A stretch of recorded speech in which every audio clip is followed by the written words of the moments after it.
So which Apple Watch should you buy? The Apple Watch Series 7, SE, and the 3 are three options that are available. So we're going to talk a little bit about those watches. I've had every single Apple Watch that has been put out, and I've used them through that entire year that it's been out. I have 3 of the SE watches that my kids use with the family setup, and so we use Apple Watches a lot in my family, and I wear mine pretty much 24/7. So with the Series 7, not a lot seemed to change. You know, there's a slightly bigger display and really nothing groundbreaking. There were no new sensors, nothing that sounded really that exciting. But with my time spent so far with the Series 7, I have some experiences that I think make it worth upgrading depending on what version you're on. So there's going to be some personal insights throughout this video as well to kind of share my experiences with the different watches and how I've used them throughout my day. So with the Series 7, obviously it got a bigger display than the Series 6, which made it even larger than the SE. And a while ago, watches, the face and everything has become larger than the 3. And so the Series 3 is starting to get small. It's getting really outdated at this point, but Apple is still selling it. The SE is their middle of the line watch now, and it was a great introduction in its time because that was the watch that came out when they announced the option for setting up an Apple Watch for a family member. So my kids, 3 of my kids have Apple Watches, and it's a great way for me to communicate with my kids, whether they're at a sport practice or something like that, or they're at school, they need something, they can communicate with me.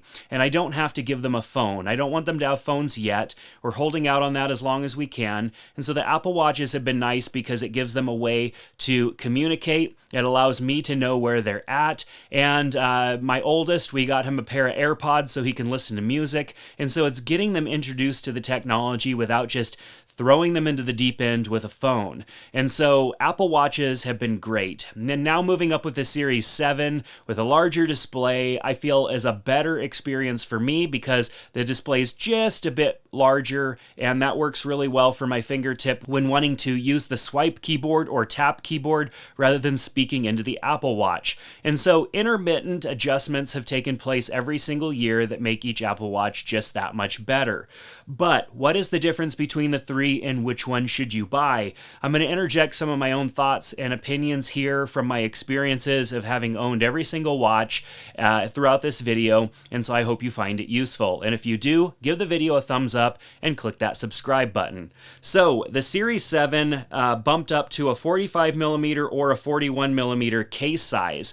Now this doesn't mean that you can't use the same watch straps as you have on your previous watches. You actually can. Apple's done a great job of making sure that the watch straps fit on a lot of the different Apple Watches over the years.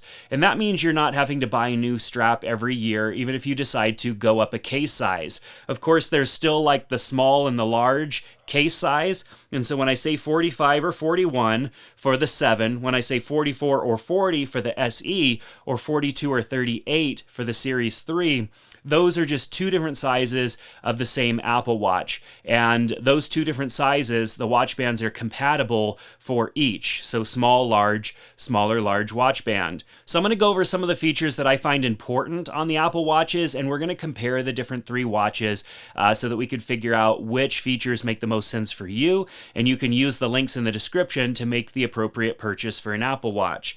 So the Series 7 has an always-on Retina display, and it touts more than 20% larger screen size than the SE and 50% larger screen size than the Series 3.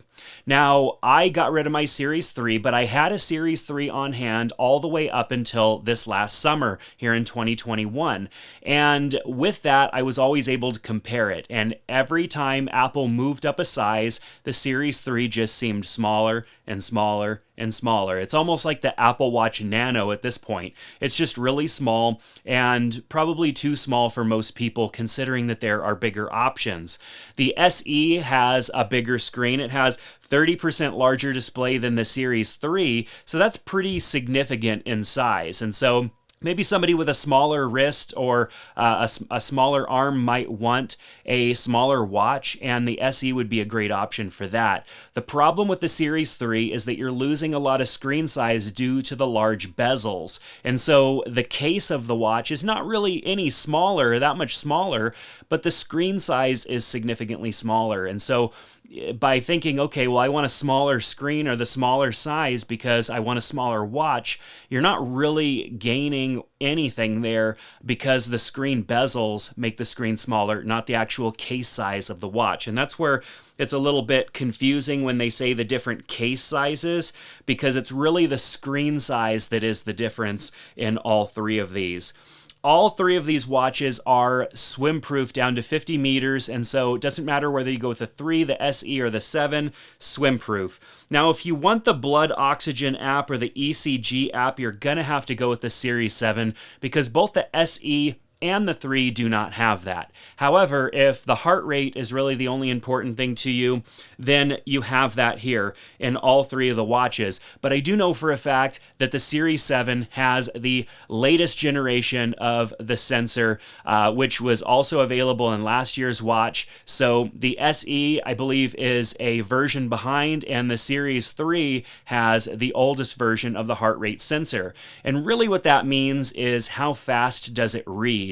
I haven't found really any consistency differences in the different sensors. Last year or the year before that, I did a comparison to, I think it was the Series 5 and the Series 3, and the heart rate sensor measured exactly the same, as consistent as you can make that read when you're trying to measure with one watch and then switch the watch and measure with another one. Obviously, a heart rate is variable and it isn't super consistent all the time, but I didn't find any consistency differences between the two, but I did find that the newer sensor just read a lot faster. It got me results significantly faster, and it may be more consistent over time. I don't know, but I don't think that feature really matters that much. What you are missing, though, is the ECG and the blood oxygen on the SE and the 3.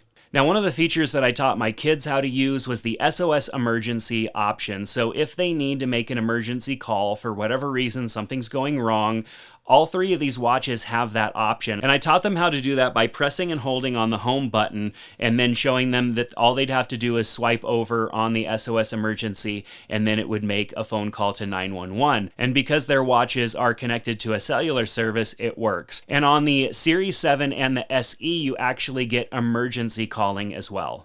Now, two other features that might be important to you is fall detection and also the compass. Fall detection may be more so because if you fall down, or maybe you're more susceptible to falling down, the fall detection feature is pretty useful. That's only available on the 7 and the SE. It's not available on the 3. So take that into consideration, especially if you're buying the watch as a person who's susceptible to falls. And then with that compass support on the 7 and the SE, there's the always-on altimeter. The Series 3 has an altimeter, but it's not always on. It's only on when you go to access it. Now, one of the nice things that Apple has done with their watches is given them good battery life. The software at the very beginning was a little buggy and it ate away at the battery pretty bad, but now you can get up to 18 hours is what they advertise. I find that I can get through an entire day utilizing my watch and have about 40 to 50% battery life left at the end of the day. And that's if I take it off the charger in the morning and then don't put it on until the evening for an entire day. But the 7 has fast charging that touts 33% faster charging than the SE and the 3 itself. And this even, I think, accounts for the Series 6 as well, which is last year's model. The 7 charges so fast. My process for charging my Apple Watch used to be charging it before I went to bed for about a half hour to an hour. I'd take it off, put it on the charger, and then right when I went to bed, I'd put it back on because I wanted to track my sleep through the night. And then when I woke up in the morning, I'd put it back on the charger for about a half hour or so while I showered and got ready for the day, and that would keep my watch at about 100% by the time that I took off or got started with my day. However, the Series 7 doesn't need to be on the charger for very long. You pop this thing on the charger, and if it was at 40%, maybe 30 minutes, 15 to 30 minutes, and you've got a fully charged Apple Watch. So I noticed from the very first time that I charged my Series 7 just how much faster it was at charging, and now over a month later of having this watch, it's still charging way faster than my Series 6 or any other Apple Watch that I've had before. Now with the different Apple Watches, you can get the case in different finishes. The aluminum version of the case is available on all three watches, and the aluminum case itself is pretty good. I haven't had any issues with denting, dinging, or really scratching up the aluminum finish on my Apple Watch. I like to go with the darker color, whatever is closest to black, and they change the name here from time to time, but black is my favorite as far as the Apple Watch case color, and I haven't had any issues there. However, with the aluminum finish, you also get the Ion X glass, which I do have a problem with. The Ion X glass, while being pretty good, is easy to scratch. The Series SE watches that I got for my kids ended up getting scratched extremely fast. I put a cover on them so that they scratch up the cover, which really is a complete cover that encases the entire face and sides of the watch. And we replace those covers every couple of months because they get scratched up pretty bad.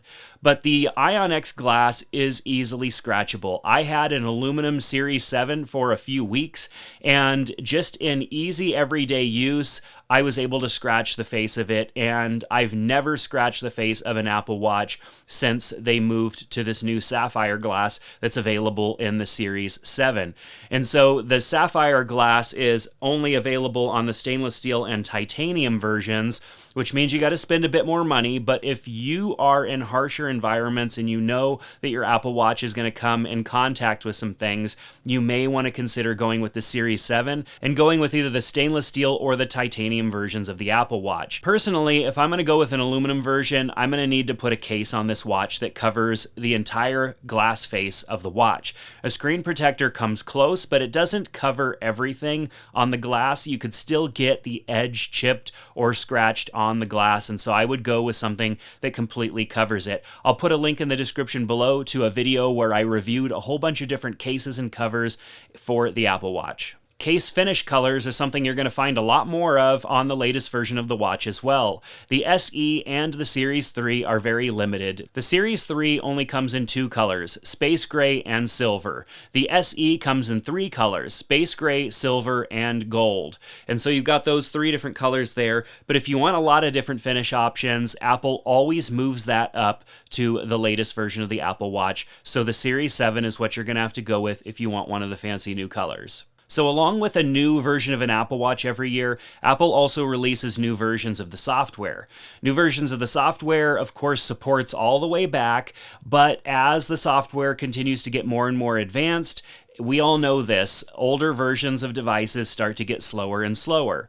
And while the Series 3 is still decent and works, it's not nearly as fast as the SE, and the SE is definitely not nearly as snappy as the Series 7. The Series 3 watch has the S3 chip, the SE has the S5 chip, and of course the Series 7 has the S7 chip. And so every year Apple puts a new version of their chip in their watches, which means improvements definitely to speed, battery life, and all of the other things like better charging that come with the improvements in the chip. And so with the higher demands of the software means, and even the apps that you may be running, means that the older chips are going to run a bit slower. And so a Series 3 is going to run significantly slower than a SE, and an SE is going to run slower than a 7. I know for sure because I have 3 SEs in my household that they are not as fast and as snappy as my Series 7 is. Now, one last detail that might make a difference is that Apple upgraded the speaker and the mic on their Apple Watch a while ago. On the Series 3, and I believe even the Series 4, there were some little issues that sometimes you'd have if you had your wrist at an angle or something like that. You basically wouldn't be able to speak into the Apple Watch, and sometimes even the audio would be muffled. Well, Apple not only just changed the location of the mic and the speaker, but it also upgraded them to a second generation. And so the Series 7 and the SE have those second generation mics and speakers, and the experience has been significantly better ever since, especially if you do a lot of Siri dictation, to replying to text messages, stuff like that, or if you make and receive phone calls on your Apple Watch. So what Apple Watch are you going to go with, and what Apple Watch are you coming from? Do you currently have one? If not, or if you do and you're coming from a different version, let me know down in the comment section below. I'd love to see what everybody is currently rocking and what they're thinking about upgrading to. So if you have any questions about Apple Watch, definitely ask down in the comment section below as well. I'll do my best to answer those questions. As I mentioned at the beginning of the video, there are links in the description so you can find an Apple Watch that best fits your needs and your budget. The links in the description help support the channel here. They don't cost you anything, and there's options to buy an Apple Watch at both Amazon and B&H Photo Video, which are two trusted vendors that I believe provide great prices and service. So that's going to do it for this video. Thanks so much for watching it all the way through. If you're still here, give me a thumbs up and subscribe to the channel so that you can be notified when new videos come out. But that's going to do it for today. Thanks again, and I'll see you in the next one. Take care.